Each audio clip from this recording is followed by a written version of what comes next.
We are live. I'm gonna check all the things, make sure everything's working like a champ. I think it is. Look at that. We fixed the things. Back to the dashboard. We are good. All right. We made it. For those of you that have already listened to the episode, thank you very much. If you haven't listened to the project versus product episode, please do so. The link is in the scroller at the bottom. I don't know what else to call that thing. What do they call it? They call it the ticker. It's in the ticker at the bottom. So that way you can go listen to 234 and get a little bit more in depth because we're probably not going to go to the same level of depth. But this is one of those things that I've had people, good friends that I've worked with before, that have reached out and said, uh, I think it's impossible. I think what you're thinking, what you're hoping to do is actually impossible. And what do I say? I say nay. I say it has been done. It can been done. It can been done. That's right. New phrasing can been done. Yes, I have been a part of a transformation, led the transformation to a product led organization. The key to that, it would have been a complete non-starter, except for the fact that the leaders, the CEO and the president, we had a small board, but the CEO and the president really were leading the charge um, effectively.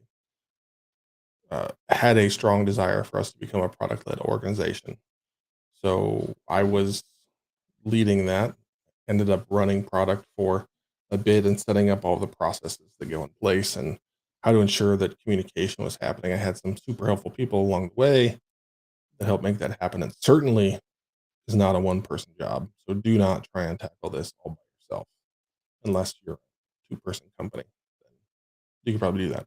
But anyways, we were about 500 people. One of the real benefits was we ended up getting invested in from a PE firm out of Europe at a valuation of $2 billion.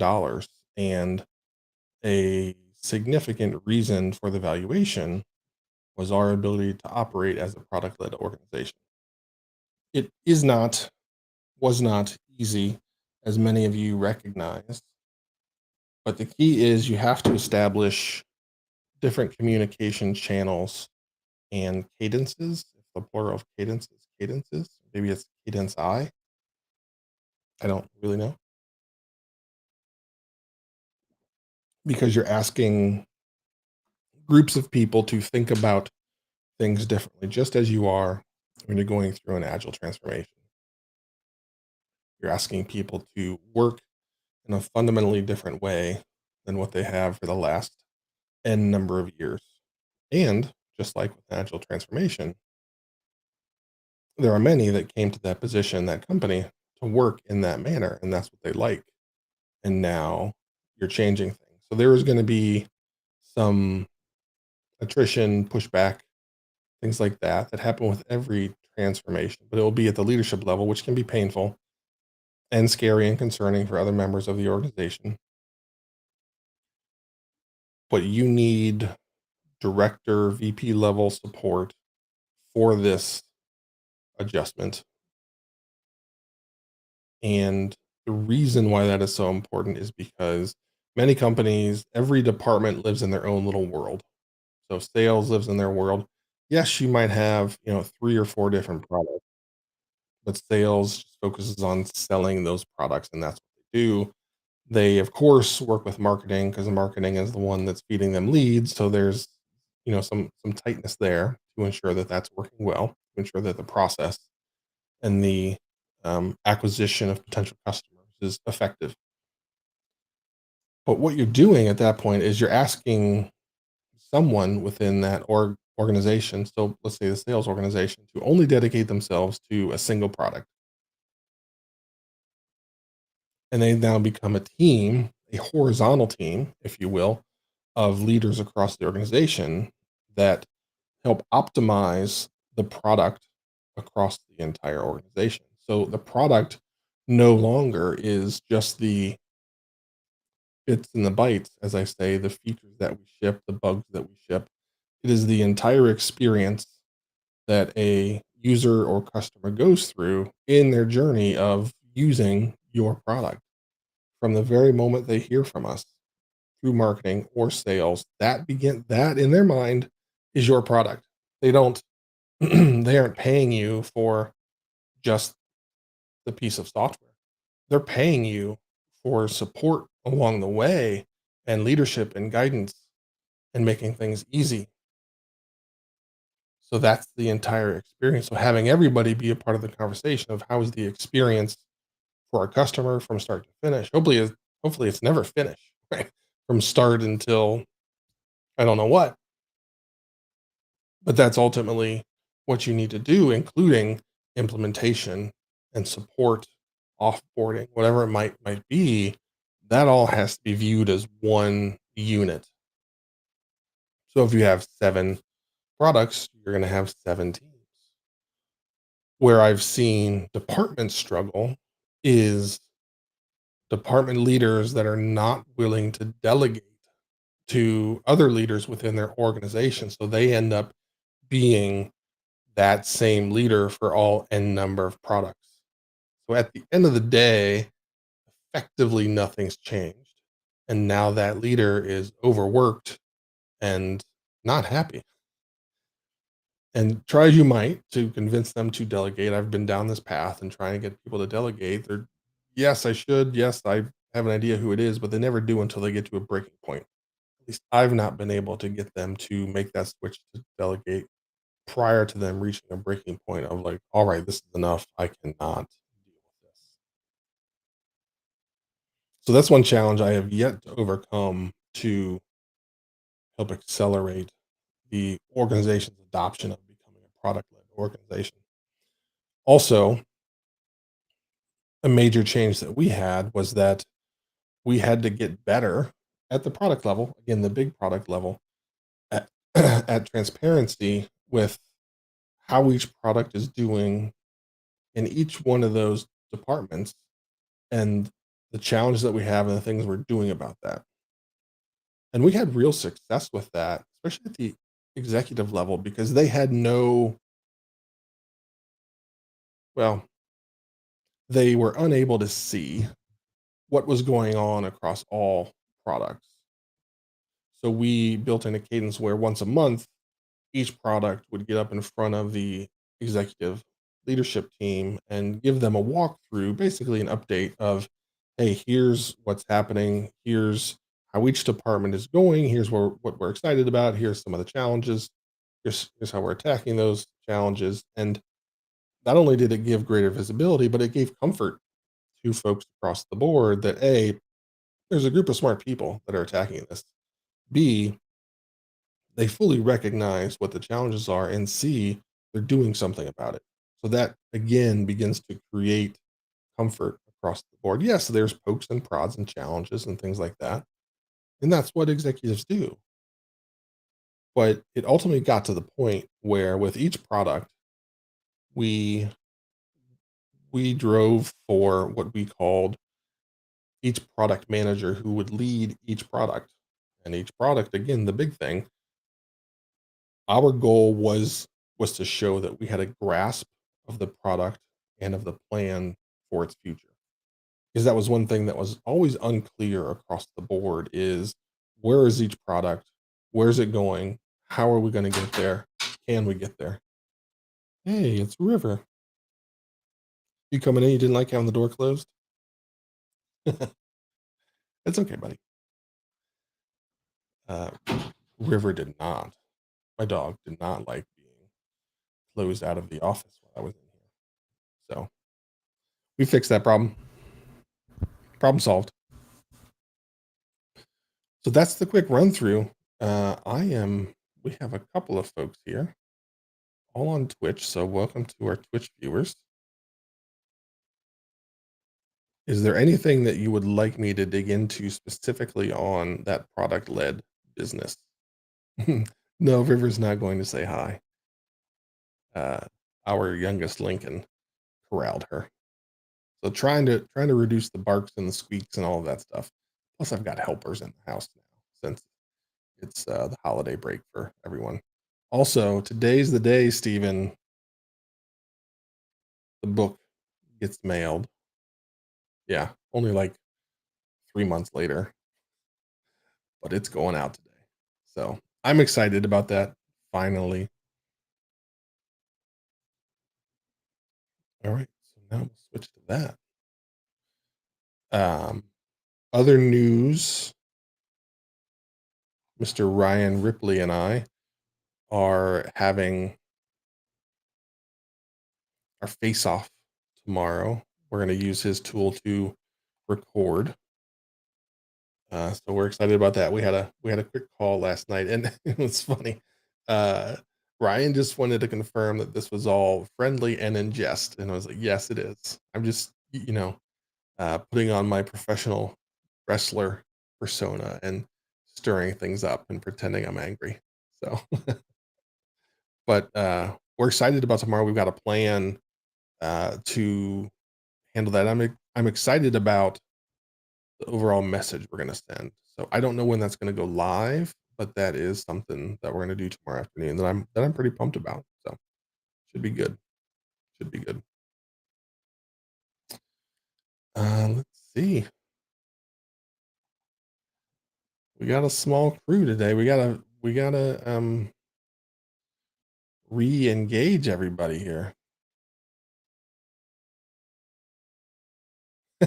Yeah. Stephen may have figured it out. But it's not gonna land exactly like that, but ultimately that's kind of the same deal. One of the things that both Bob and I and Ryan and his partner are doing with our content is really working to have more definitive stances. We found that we often wavered and waffled, especially in the middle on some topics. And at the end of the day, it felt like we weren't helping people. We were just cloudying, making something that was already cloudy more cloudy. We certainly weren't clearing the air, clearing the fog, providing clarity. We weren't doing that. So that's a step and a stride that we're both trying to make with the content, which is how we ended up here. Ryan's been having good luck with the story points or trash angle, and I feel as if I have to defend the honor of story points, which I will mightily. So,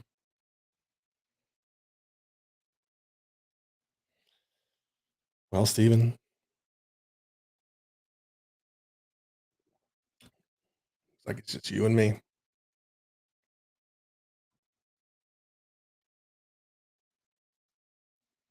I don't know what else to say.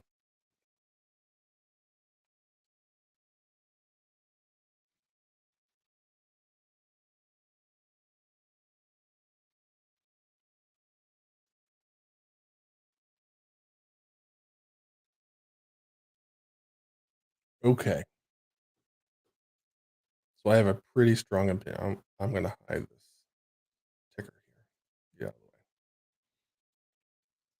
so I have a rather strong opinion on this question. Let me hide the logo also. To me, work is work, and you're going to have a prioritization mechanism. Maybe it's weighted shortest job first, whatever it might be, ROI, any of those things. Any work the team is going to do ends up looking the same, and you should prioritize it the same way. So if you try and determine ROI versus cost to, well, ROI versus cost to build is, you know, redundant. But if you're trying to figure out what is the most bang for your buck, you're going to do that across the board. And now the challenge becomes, as a product led organization, you're now expanding the group of people that can do work on that product beyond just your agile or scrum team. Because now there are things that are going to be done across departments to improve the way that product operates. In most cases, there's a little bit of spillover into the software development side of the house. Sometimes there isn't. Sometimes it's just an operational fix between two departments that changes the thing. So prioritization doesn't get very hard at that point because there's not a lot else for those other two departments to go and drive change with. What you'll find is that over time, that is going to become a thing because as departments start to fall into the agile methodology that they'll be operating as a part of, they're going to start to fall into that continuous improvement panel. So you'll have to help them prioritize across the entire product. And it's going to be different because it might just be, hey, there's a thing in marketing that we're doing. That's it. No one else has to worry about it. Or we're changing the way leads are transferred from marketing to sales. So that's a change. Maybe there's Salesforce work or something like that. Or there's a potential that it's something that runs the entire stack. From a software perspective, you're going to automatically touch many of the departments that are there as you truly launch that product, as you work with documentation and marketing and implementation and support to get them to understand how to implement that feature within their department. So for the true software features, that's going to have natural branches out across the board. Some of the other work that lives just within those departments is going to stand on its own. So it gets messy, it gets difficult at times, but just use the same mechanism that you use across the board because at the end of the day, you're still working to figure out what's the most impactful thing we can do that will cost us the least to implement. That's it. And so as a product manager, you've got to be able to see across the board, across the entire spectrum of that product and be able to help, especially when it's in other departments. When it's in the software development department, you and the product owners just kind of make that happen. The same thing has to happen as you end up with like little product owners across departments as you help them work through, okay, here's what we can do, here's how we can make it happen. And that's why the product manager role is a challenge to hire for because you really need someone that can span di- a lot of disciplines, even when they maybe not be experts at all of them. So that's a real challenge to find somebody that can do all of those things. You can. I've done it. Not easy. And the other challenge you have with product managers is that just like word agile, it's overloaded, and everybody does or defines product management as something completely different. So while there may be product managers that you know, they might not be operating the way you need them to operate. So there's still going to be challenges. And unfortunately, there aren't as many places that truly empower the product managers to do their thing. They're still under the thumb of some founder or something like that. Yes, transformation is definitely one of those things. Yeah. That's why when I interview somebody, regardless of what role or experience in the field, I still ask them what agile means to them so that I can understand how they were raised in an agile space. And you might know them, you might be friends with them and know they're a pretty agile person, but you really do need to understand the type of agile that they've been living in and that they've adopted or adapted to. Then you start to be able to map out here's some of the hurdles that they're going to have when they come on board with us, because it will be different. So there's some challenges there. But at the end of the day, it really is what's the biggest bang for the buck.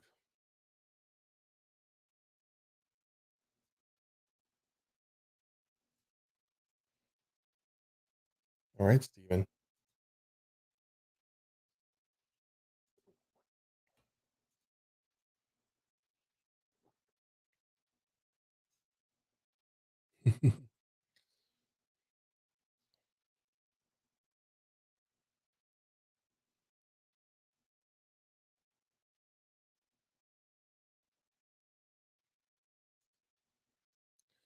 Interesting question.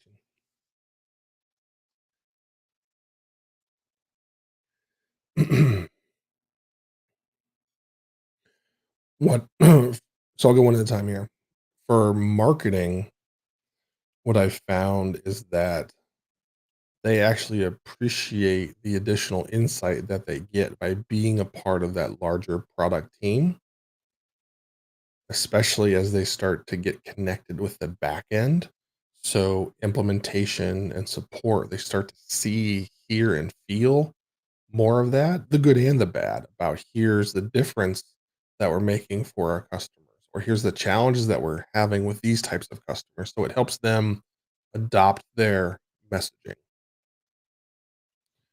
Regarding sales, worrying if they're going to get replaced, we went through that um of, well, are you just going to automate us out? And it got down to the fact that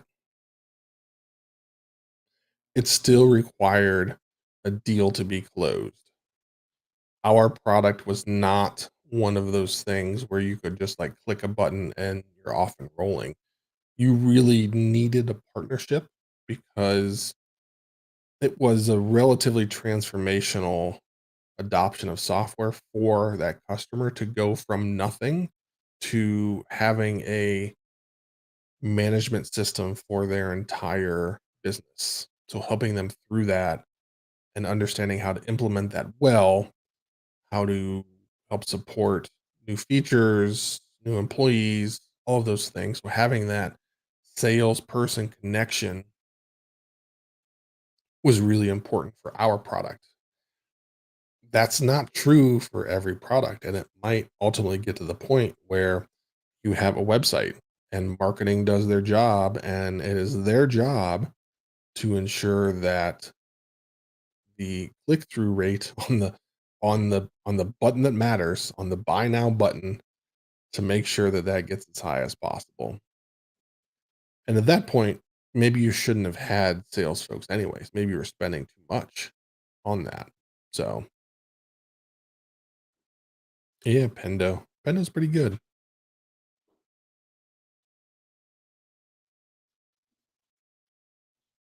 Yeah, the upsells and the cross sells are definitely things that become unlocked because it's always easier to sell an existing customer on a product with with a suite that you have, which is how we ended up winning. We ended up winning in the land and expand. Like, let's sell them one. We help them get up and running, and they're crushing it with this one product. And now we begin to educate them on, hey, if you want to do more, we have this product that does this piece, integrates nicely, and no one else can do what we do. And so then they just start buying more and more and more. So we ended up calling uh, upsells for us was adding another location, so our customers would have multiple locations, and adding another location from a customer would be an upsell, and then cross sell, of course, was when an existing customer would buy another one of our products. There were efforts as part of that, and then you get into um, your customer relationship team that handles a customer's experience after the sale is closed. Do they end up getting the commissions? How does that work? So there's all kinds of fun and things to get done there. So, but yeah, it'll do it. Yeah, product led is cool. It's hard, and you got to be ready to fight along the way in a bunch of different directions. But if you've successfully led an agile transformation, then you can successfully lead one of these. But it's a similar but different beast. Many of the same problems, but the origin of those problems is different and more diverse across the board.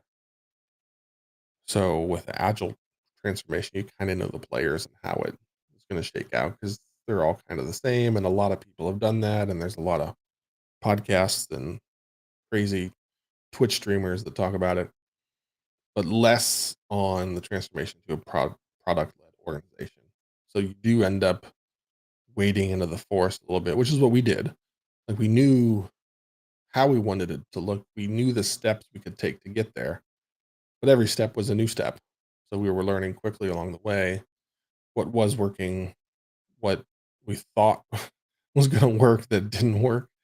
And so you just have to be agile at that point and learn and adapt. Otherwise, you're doomed.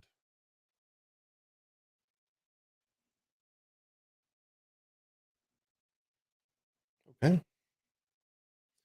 Well, Stephen, as always, thanks for being a good partner in all this. Always having good questions, always helping stoke the fire. I am going to wrap this up here and go mail your book finally. That's right. It's happening. It will be in the postal service within a matter of hours, maybe even minutes. We'll see how fast I can get the kids moving. All right, everybody. We'll see you. Take care. If you're lurking, don't lurk next time. Get involved. Be a part of this. Help make your life better and everybody else's better. All right. Challenge laid out. Who's going to accept it? We'll find out next week. See you then.